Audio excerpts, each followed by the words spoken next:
One of the exciting things we got to do was plunge. Plunge happened our senior year, and the idea was that we would be plunged into parishes different from our sponsoring congregations. So I came from a small, multi-ethnic, working-class parish in Seattle, and I was sent to a large, wealthy, white parish in Baton Rouge, Louisiana. It turned out to be more of a learning experience than I anticipated. First, this is naive, but I didn't know there were different cultures in the United States. I thought Americans were Americans, and we are and we aren't. Our first night there, our host told us about their daughter who was going to head home from her first semester at college in North Carolina because they were too northern for her. One night, my friend from Denver and I went out to dinner. When the waiter approached, she started, "Can I get a Coke? No, do you have Sprite? I think I want a Sprite. And we're super hungry. Can we get an appetizer? What appetizers? Do you have tater tots? Let's do an order of those. And I think we're ready to order. Are you ready to order?" My friend was talking to the waiter and me, and when we looked at him, his eyes were wide and he was leaning back. And he said, "Where are you from?" I'm sure that by now he knew that our clothes and our posture were from out of town, but then she started talking and removed any doubt. We also learned about Bless Her Heart, which I think is more communally known now, but back then we were on a driving tour of town and we passed the church school, and our guide pointed at one of the teachers and said something kind of awful about her and said, as if to absolve herself, "Bless her heart." But one of the hardest parts of the whole trip was a woman that I will call Susan. Susan was a challenging person. She was late to every class.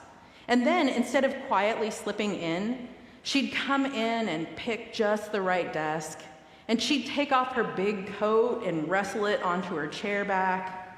And then she'd get out her laptop and start it up, and sometimes it would even make that awful Windows starting sound, the wah. And then she'd fish out her water bottle and put it on the table and get her notebook and her pen and put those out. She totally didn't care that she was late and disruptive. And she had strong opinions and expressed them in a way that belittled those who didn't agree. She didn't stay for community events, so she never really gelled with the rest of our class. Plunge was its own class. We prepared and then went, and then concluded with a group presentation and a paper. Remember group projects in school? Where are my high-achieving AP honors tag friends? How many times were you the one who did all the work so the apathetic albatross group you were assigned didn't drag down your GPA? I see you out there. I'm not alone. In seminary with a group of adults, there was the opportunity for truly shared work, a utopia, except the three of us didn't get along with the fourth. Before we even left for Baton Rouge, we had to have an intervention meeting with our puzzled professor, trying to work out interpersonal problems that had cropped up. And she wasn't better once we got there. The church was a hard assignment. The two priests in charge were out of town, and it was a place that largely didn't support women's ordination. The three women on our team were lent a family minivan, and our male peer drove a shiny silver BMW SUV. No joke. He was really proud of that. At one house, we were eaten up by fleas, and at another, I slept under a Confederate flag tacked to the ceiling. And we were there over George W. Bush's second election, which was a charged time to be in a red state for a bunch of blueberry Yankees. Susan was on brand and awful, late, conspicuous, non-collaborative. But it's possible, perhaps, that I was also not my best self. My better angels may have been shaking their heads. I'll say this, at my funeral, when people tearfully remember my finer points, It's likely that my loved ones won't be talking about how I treated Susan.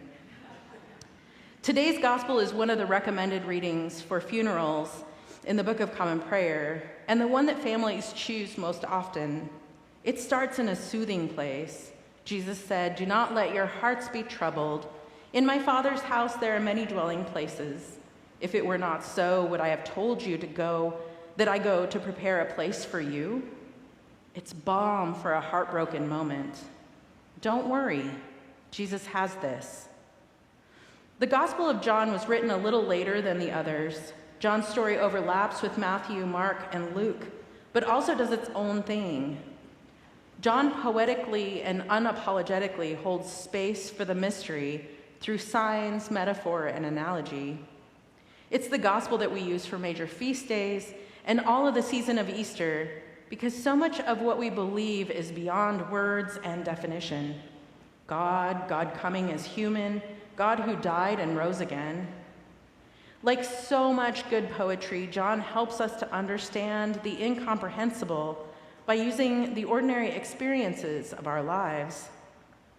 We know what a home is, so Jesus promises to take us to one in the next life. Does he mean literally? Is there a room with floral curtains and your name on the door? Maybe. But God is our home, the love that we came from and the love that we go back to. So perhaps literally, or maybe in some other way that we can't imagine and don't have words to describe. But maybe is a hard place to wait. So Thomas asks the question on many minds: how will we know where you're going? And mysterious Johannine Jesus says, "I am the way and the truth and the life. If you know me, you will know my Father also." Still, his friends don't get it. "Lord, show us the Father," Philip asks. Jesus is annoyed. The disciples are worried about the next life, and Jesus is telling them, "I have that part. You do the good work here and now." He concludes with marching orders. "The one who believes in me will also do the works that I do, and in fact will do greater works than these, because I am going to the Father." Jesus is about to go. He knows what is next, and he wants the disciples not to worry about that. The next life is taken care of. Jesus wants them to do what is right in this one, to do what he is doing. He has demonstrated and shown them, and he is telling them to do that. Teresa of Avila follows on here. "Christ has no body now but yours, no hands, no feet on earth but yours. Yours are the eyes through which he looks compassion on this world. Yours are the feet with which he walks to do good. Yours are the hands through which he blesses all the world. Yours are the hands, yours are the feet, yours are the eyes, you are his body. Christ has no body now on earth but yours." Jesus says that through him we know God, and Teresa says that it is through each other that we know Jesus. I wonder what Susan knows about Jesus through me. We came back from Plunge and wrote our paper and did our presentation. Also in seminary at chapel, we picked our seats for the year and left our books there, our books and sometimes icons or pictures or other things that claimed the space for ourselves. Susan picked her seat last, of course, and sat right in front of me. For the rest of the school year, I had to give Susan the peace at every Eucharist. Do you know why we do the peace? So that we come before God with clean hearts, disencumbered of the sin between us and those around us. Oh my gosh, right? Every communion was an existential wrestling match for me.